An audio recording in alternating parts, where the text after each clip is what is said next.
Welcome back to my channel. Now I'm starting a new series today looking through Elton John's autobiography, Me. I'm going to go through it either a chapter or two chapters at a time, making comments on some of the aspects of Elton's life and also offering a playlist to you that demonstrates some of the points being made in that particular chapter. Now, I've got to say, it's a really fascinating read, and there's lots in it about Elton's personal life, his various problems he's encountered and how he's got through them, and it's a really good read. In these videos, I'm going to concentrate more on the music, so the development of his music, how certain tracks came to be written, the circumstances, and what they meant to Elton. So let's get going with the first chapter, and if you want to read along, add your comments below, you're most welcome. Now, Elton talks in the first chapter about his very early musical influences. One of the key ones was the first time he heard Elvis Presley, and the particular track was Heartbreak Hotel, which I've put on the playlist, which is linked below to this video. Now, you can imagine the sort of impact that would have had on somebody to hear Elvis for the first time. And Elton actually does get to meet Elvis much later in life, and it turns out to be a huge disappointment because it's very near the end of Elvis's life. Now, the context of that music was hearing things like Bill Haley. And Bill Haley's Rock Around the Clock is also on my playlist. Now, of course, that's very early rock and roll music, in the 50s probably, and Elvis just coming through and cutting across that in a way, perhaps, with something slightly more radical than Bill Haley, which in itself was an exciting development of popular music. Elton says he'd already heard rock and roll from Bill Haley in the Comets, but Heartbreak Hotel, he says, didn't sound anything like that. It was raw and sparse and slow and eerie, and there's certainly something about that Heartbreak Hotel, maybe one of Elvis's finest ever recordings, that is really radical. Now, another early influence on Elton that he talks about is Winston Atwell, who was a pianist. And I've put a link onto my playlist there of Winifred playing the black and white rag. A very talented sort of early pianist, perhaps crossing over into that sort of popular side of things, selling records. And Elton kind of modelled his early piano playing style on Winifred Atwell. So that's certainly worth watching that just to see if you can pick up any hints of Elton's piano style, which I suppose he kind of became his own as he matured in the pop business, and nobody quite played like Elton. Now, Elton does reflect in this first chapter on his parents, Stanley and Sheila Dwight, who didn't get on. It was a difficult childhood. I'm not going to talk too much about that, but there's an interesting line that Elton writes here. He says, perhaps they had loved each other once. Now, Elton devotees will recognise as the first line of a later Elton song, they must have loved each other once. Yes, if you're a big follower of Elton, you'll know that's the opening of Nobody Wins, which of course we saw on the Fox album. One of my favourite tracks, actually, Nobody Wins, so I've added that to the playlist, although of course it's a bit out of order, but it's interesting to hear that early influence, where that might have come from.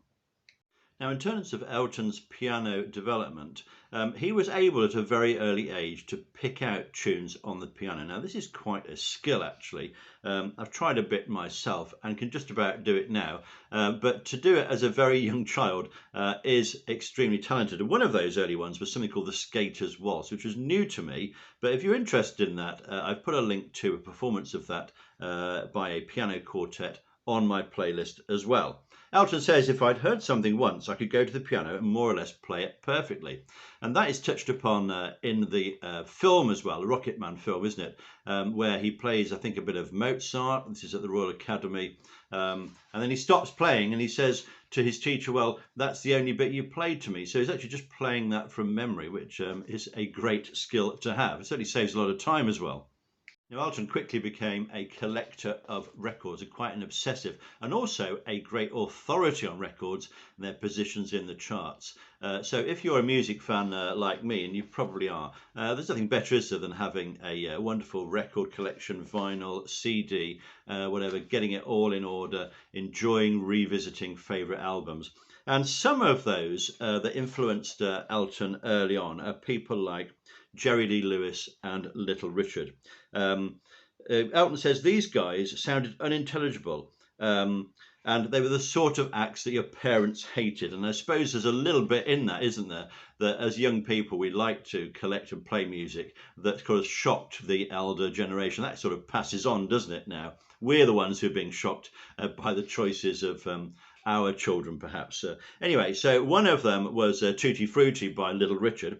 And of course, Elton went on to record with Little Richard later on the Duets album, didn't he? Anyway, so his mother thought that this was a terrible noise, and we've heard that comment, haven't we, before from our parents. So that's on the playlist. And some of the others he mentions, things like Hound Dog, Blue Suede Shoes, Whole Lot of Shaking Going On, That'll Be the Day, that's Buddy Holly, isn't it? Roll Over Beethoven, Reet Petite. So a pretty exciting and radical time for music to be changing. And he also mentions a group which is new to me called Johnny and the Hurricanes, and there's a track there called Rockin' Goose, which I've put on the playlist, which you may wish to listen to as well. You know, these are early days. Elton's absorbing all these styles, and then he's going to come out with a style all of his own, and that's the really interesting time in his music, isn't it? So Elton then manages to get a place at the Royal Academy of Music, which he attended for 5 years on Saturday mornings, studying classical music. Now, obviously, that's not a direction he went into afterwards, but he's very generous in his comments in terms of the value of that time. And we can trace, and he mentions in the book actually, the influences of that time in his later music. And he says, in fact, the place was full of people I'd end up working with years later, such as Chris Thomas, the producer, Paul Buckmaster, the arranger, and percussionist Ray Cooper. So quite a concentration of talent in that.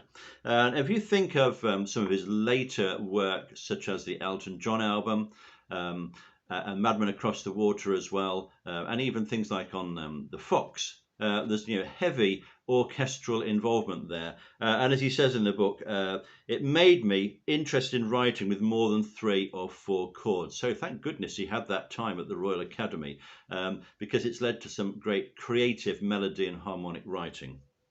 Now, Elton gains a stepfather who he calls Durf, and they had a good relationship by the sound of it, and Durf was helpful in getting Elton his first piano gig at the Northwood Hills Hotel. If you were there, well, that must have been quite an honour, and Durf would go and sort of collecting money for Elton. So he was on the way to becoming a performer, though I think he didn't really believe he was going to be a performer as his career. I think in those early days he was very much thinking of being a songwriter, creating songs for other people to sing, and it took him quite a while to be convinced that he could be a performer himself.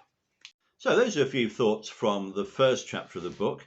Have a look at the second chapter if you want to, and I'm going to come back with another video with some thoughts on that and add a few more to my playlist as well. If you haven't got the book, it's definitely worth a read. It's an easy read, but there's also plenty in there about the context of Elton's music and how some of the songs are written. That's it for now. Don't forget, we're still standing.